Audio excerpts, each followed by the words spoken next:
మిత్రులందరికీ కూడా నమస్కారం అండి. పిలిచినందుకే మీరందరూ వచ్చినందుకు నిజంగా హృదయపూర్వక ధన్యవాదాలు. ఈ కేసు అంతటికి కూడా బయటకు రావడానికి నిజంగా మీడియా మిత్రుల సహకారం ఎంతో గొప్పది. ఈరోజు మనం డీజీ గారిని కలవడానికి మనం ఇక్కడ డీజీపీ ఆఫీస్కి రావడం జరిగింది. పర్పస్ ఏంటంటే మన మంగ్లీ గారి కేసుకు సంబంధించి నేను బాధితుల తరపున వాదిస్తున్నప్పుడు ఎంతో మంది నాకు కాల్స్ చేయడం, బెదిరించడం అవన్నీ కూడా నేను పెన్ డ్రైవ్లో వేసి ఇప్పుడు డీజీ గారికి ఇవ్వడం జరుగుతుంది. అయితే విషయం ఏంటంటే ఇక్కడ ఆమె కేసు వాదిస్తున్న దగ్గర నుంచి నాటకీయ పరిణామాలు, ఒక వ్యక్తి అయితే సోషల్ మీడియా వేదికగా చాలా అసభ్యంగా జిగుప్సాకరంగా మాట్లాడడం, అదేవిధంగా వాళ్ళకు సంబంధించినటువంటి కమ్యూనిటీ లీడర్లు నాకు ఫోన్ చేసి బెదిరించడం, అదేవిధంగా మీకు తెలుసు పంజాగుట్టలో జరిగినటువంటి నాటకీయ పరిణామం మీరంతా చూశారు. ఆయనకి సిఐ గారికి అగెన్స్ట్ గా హైకోర్టులో తీర్పు రావడం, అది 29వ తారీఖున ఆయన పర్సనల్ అప్పీర్ అవ్వాలని చెప్పేసి, తర్వాత డీజీపీ గారికి, హోమ్ సెక్రటరీకి, జీపీ ఫర్ హోమ్ కి, తర్వాత మిగతా ప్రతివాదులందరికీ కూడా హైకోర్టు నోటీసులు జారీ చేయడం జరిగింది. అదేవిధంగా ఎవరైతే సిఐ గారు రామకృష్ణ గారు ఉన్నారో ఆయనకి అగెన్స్ట్ గా ఏ హక్కుతో మీరు ఆయనకి బ్రీత్ అనలైజర్ టెస్ట్ చేశారు, సిపిసి, బిఎన్ఎస్ లో ఏ సెక్షన్ ఆధారం చేసుకుని మీరు ఆయన్ని అంటే బ్రీత్ అనలైజ్ చేశారు, మీరు పోలీస్ స్టేషన్కి వచ్చే వారిని అందరినీ ఇలాగే చేస్తారా, మీ సమాధానాన్ని 29వ తారీఖు అంటే 2 వారాల్లోపు తెలియజేయని పక్షంలో ఆయన సస్పెండ్ అవడానికి కూడా అవకాశం ఉంది. అయితే ఈ క్రమంలో మనకి ఏంటంటే ఈ మంగ్లీ గారి కేసు వాదిస్తున్నప్పుడు నుంచి ఆవిడ మీద కేసులు పెట్టి ఆవిడకి సంబంధించినటువంటి విషయాలన్నీ కూడా నేను మీడియాలో చెప్పడం ద్వారా అనేక మంది నాకు ఫోన్ చేసి వాళ్ళ కమ్యూనిటీ పెద్దల దగ్గర నుంచి, అదేవిధంగా ఉస్మానియా యూనివర్సిటీలో వాళ్ళ కమ్యూనిటీకి సంబంధించినటువంటి కొంతమంది ఎవరైతే ఉన్నారో ఏది లీడర్లుగా చెప్పుకుంటూ news and print and electronic మీడియాలో నన్ను బహిరంగంగా బెదిరించారో వాళ్ళందరి మీద యాక్షన్ తీసుకోమని, అదేవిధంగా ఎవరైతే మంగ్లీ ఉన్నారో ఇప్పటి వరకు కూడా ఎందుకని వాళ్ళ తమ్ముడి మీద కేసు ఫైల్ చేయలేదు, నిజాన్ని నిర్భయంగా బయటకు తీసుకురావడానికి మంగ్లీ గారికి ఎందుకు భయం?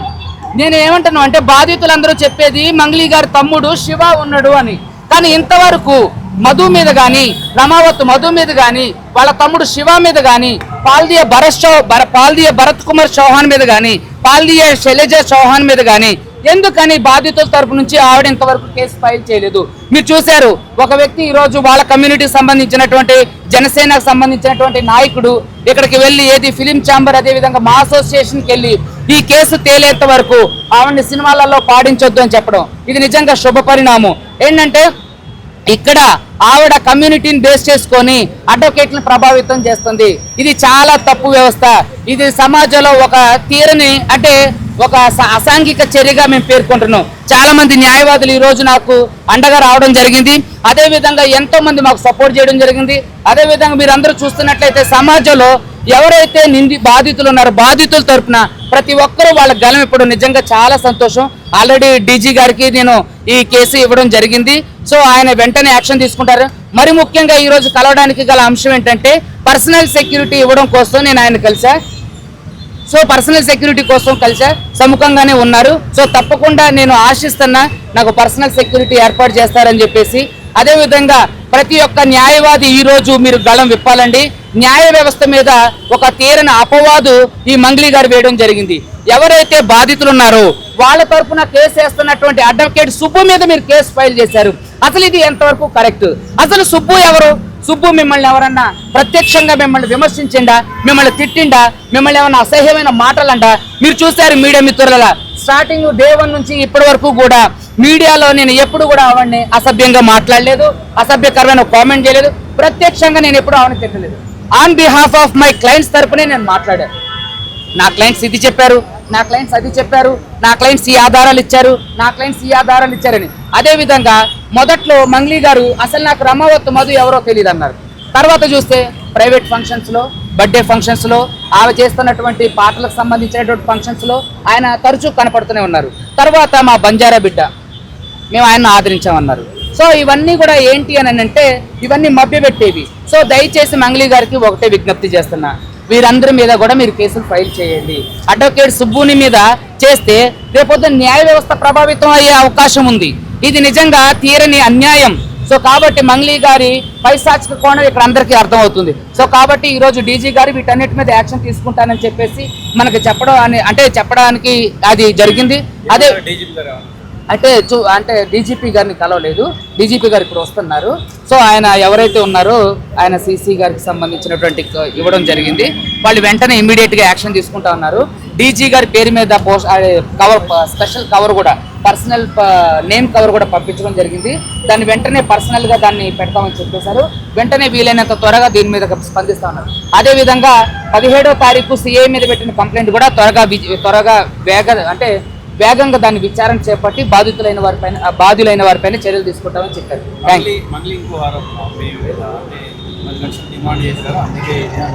చెప్పే కదండి, ఎక్కడైనా సరే ఒక్క దగ్గర ప్రూవ్ చేయమన్నా. నేను ఎక్కడ అడిగా, నేను ఆవిడని కలిసింది ఒకేసారి. అది కూడా ఆవిడ ఆర్బిట్రేషన్కి నన్ను ఒక డైరెక్టర్ గారి ద్వారా, ఒక న్యాయవాది గారి ద్వారా నన్ను పిలిపిస్తే ఆవిడ దగ్గరికే వెళ్ళినప్పుడు ఆవిడతో నేను మాట్లాడే కదా. ఆవిడ మాట్లాడినప్పుడు వాళ్ళందరూ చెప్పాలి కదా. వేణుగుడుగుల గారి ఇంటర్వ్యూలు మీరు అన్ని చూశారు. ఎక్కడైనా నేను 10 లక్షలు డిమాండ్ చేసినట్టు చెప్పారా? కార్తిక్ కొడగండ్ల గారి ఇంటర్వ్యూలు చూశారు. ఎక్కడైనా నేను 10 లక్షలు డిమాండ్ చేయడం చూసారా? ఇదంతా ఏంటంటే కావాలని అసాంఘిక చర్య, బురద జల్లే చర్య. ఒక్క ఆధారం ఎందుకని చూపించాలా? ఏదో చిన్న వీడియో రిలీజ్ చేశారు. అందులో నేను ఎక్కడైనా బెదిరించినట్టు కానీ, భయపెట్టినట్టు కానీ, డబ్బులు అడిగినట్టు కానీ ఎక్కడైనా ఉందా? కాబట్టి ఇదంతా మీడియాని, ప్రజల్ని పక్కదోవ పట్టించే కార్యక్రమం మంగ్లీ గారు చేస్తున్నారు. మిమ్మల్ని ఎవరు బెదిరిస్తున్నారు? మిమ్మల్ని మంగ్లీకి సంబంధించినటువంటి మీకు వీడియో చూపిస్తా. నేను ఏదైనా సరే మీకు వీడియో ఇప్పుడే చూపిస్తా. ఎలా బెదిరిస్తున్నారో మీరు చూడండి.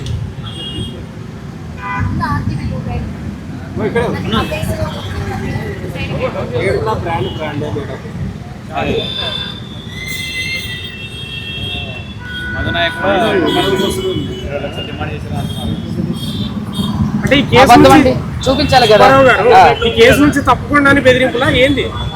ఈ కేసు నుంచి తప్పుకోమని మంగ్లీ గారు ప్రత్యక్షంగా బెదిరించారు. వాళ్ళ తమ్ముడు తీసేయమని ప్రత్యక్షంగా బెదిరించారు.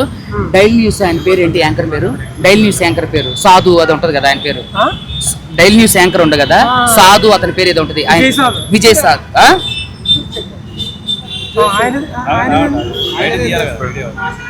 ఇదిగోండి మంగ్లీ గారి అనుచరు.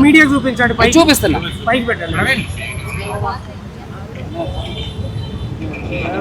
నన్ను డైరెక్ట్ గా వాళ్ళు బెదిరిస్తున్నటువంటి వీడియో చూడండి మీరందరూ.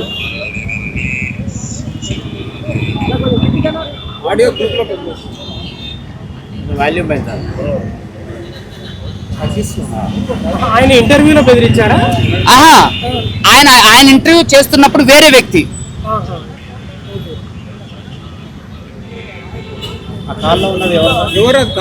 మంగ్లీ అనుచరుడు. ఆయన ఫోన్ నంబర్ కూడా నేను మీకు చెప్తా. ఇది మీరు చూస్తున్నారు కదా. మంగ్లీ అనుచరుడు నాకు ఫోన్ చేసి నువ్వెవడ్రా చేయడానికి, అంటే నువ్వెవరు అని అంటే అతని పేరు చెప్పడానికి కానీ, నేను బిజినెస్ చేస్తా అంటే నువ్వేం బిజినెస్ చేస్తావు అంటే కూడా ఆయన బిజినెస్ కు సంబంధించి వివరం చెప్పకపోగా ఇందులో మంగ్లీకి సంబంధం లేదు, మంగ్లీ నువ్వెందుకు తీసుకొస్తున్నావు అంటే నేనన్నా అసలు నువ్వెవడో మంగ్లీకి సంబంధం లేదంటానికి నువ్వు కోర్టా పోలీసా? ఇట్లా బెదిరించడమే కాకోకుండా మీకు ఇంకొక విషయం కూడా చెప్తా. మమ్మల్ని చంపడానికి ఎంతో మంది వ్యక్తులు ఇక్కడ రావడం కూడా జరిగింది. హిమకాంత్ రెడ్డి నిందితుడు కాదు, బాధితుడు. ఆయన డే 1 రోజు నుంచి కూడా ఇప్పటి వరకు కూడా అది ఈఓడబ్ల్యూలో ఉంది కాబట్టి ఖచ్చితంగా ఆ విషయాలు తేలితే అతనికి సంబంధించిన బ్యాంక్ ట్రాన్సాక్షన్స్ కానీ, అతనికి సంబంధించినటువంటి ఏ ఒక్క ఆధారం కూడా వాళ్ళ దగ్గర లేదు.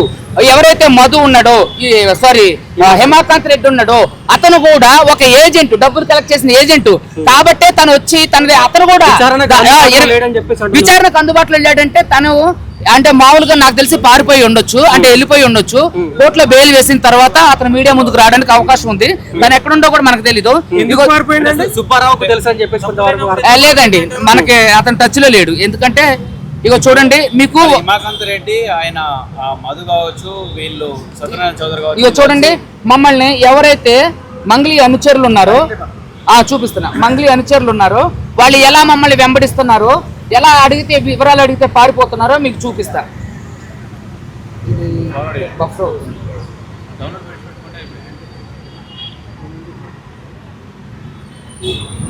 వెనక్కి తగ్గుతారా మరి? బెదిరింపులకు ఎక్కడ తగ్గే ప్రసక్తే లేదు. ఖచ్చితంగా బాధితులకు న్యాయం జరిగేంత వరకు నేనుంటా. అదే విధంగా మంగ్లీ గారు ఏదైతే ఆరోపణలు చేశారో అవన్నీ కూడా ప్రూవ్ చేయాలి. లేకపోతే మేడం గారికి హైకోర్టులో సినిమా చూపిస్తా. తప్పకుండా ఎక్కడైనా ఇప్పుడు ఆవిడకి సంబంధించినటువంటి ఏ ఆధారం లేకపోతే నిరూపించుకోమనండి. వాళ్ళ తమ్ముడు ప్రత్యక్షంగా ఎందుకుండో, ఎవరైతే ప్రధాన నిందితుడు రమావత్ మధు ఉండో మీకు డైమండ్ నెక్లెస్ కొనిచ్చిందని ఎవరైతే భరత్ నాయక్ ఎవరో మొన్న ఒక ప్రధాన మీడియాలో కూడా చెప్పిండు, మీ అభిషేక్ నాయక్ ఎందుకు మీకు పరిచయం అయితే డైమండ్ నెక్లెస్ కొనిచ్చేంత పరిచయం ఎక్కడిది? మీరు పాటలు పాడుతుంటే మీ బ్యాండ్ లో అతను నుండి ఎంజాయ్ చేసే పరిచయం ఎక్కడిది? మీరు వాళ్ళ ఇంటికి వెళ్ళి అర్ధరాత్రి ఫోటోలు దిగొచ్చేంత పరిచయం ఎక్కడిది? ఎవడైతే ప్రధాన నిందితుడు రమావత్ మధు, భరత్ చౌహాన్, శైలజ చౌహాన్ తో మీ తమ్ముడు ఎందుకు ట్రావెల్ చేసిండు? బాధితులతో మీ తమ్ముడు ఎందుకు ట్రావెల్ చేసిండు? గుళ్ళు గోపురాలు ఎందుకు తిరిగిండు? వాళ్ళతో చాటింగ్లు ఎందుకు చేసిండు? వాళ్ళతో డబ్బులు పెట్టుబడి పెట్టండి, మంచి లాభాలు వేస్తాను ఎందుకు చెప్పండి. మీ తమ్ముడితో ప్రెస్ మీట్ పెట్టించండి దమ్ముంటే. నేను బహిరంగ సవాలు ఎన్నోసార్లు వేసా, ఈ రోజు కూడా బహిరంగ సవాలు వేస్తున్నా. మీ దగ్గర ఒక్క ఆధారం ఉన్నా తీసుకొని రండి. సుబ్బు బెదిరించిండటానికి కానీ, సుబ్బు డబ్బులు అడిగిండటానికి కానీ, హైకోర్టు అడ్వకేట్ ఇలా చేసిండటానికి కానీ, లేదంటే పలానోళ్ళు ఇన్ని డబ్బులు ఎట్లా చేశారు, మీరు నన్ను బెదిరించినటానికి, మనుషుల్ని పంపించారంటానికి చాలా ఆధారాలు ఉన్నాయి.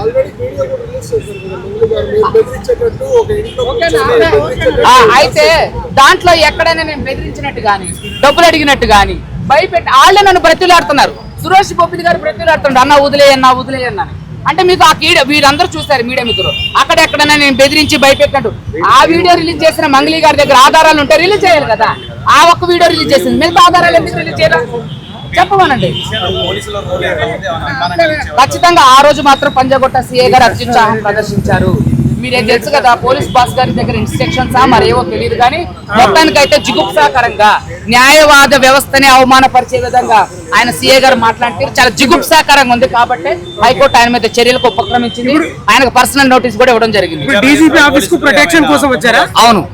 ఏం కోరారు ప్రొటెక్షన్? నాకు అంటే ఇక్కడ మనుషులు మమ్మల్ని వెంబడిస్తున్నారు, అదే విధంగా మాకు ఫోన్ కాల్స్ లో భయంకరమైన థ్రెట్ ఉంది కాబట్టి మాకు పోలీస్ ప్రొటెక్షన్ ఇవ్వమని చెప్పేసి అడిగినాం. మేము ఆ గౌరవ న్యాయ వ్యవస్థలో కూడా అడిగినప్పుడు మీరు ముందుగా వెళ్లి డీజీపీ గారిని కలవండి అని అన్నారు. సో కాబట్టి డీజీపీ గారిని ఈ రోజు కలవడం జరిగింది. ఆయన సానుకూలంగా స్పందించడానికి అవకాశం ఉంది.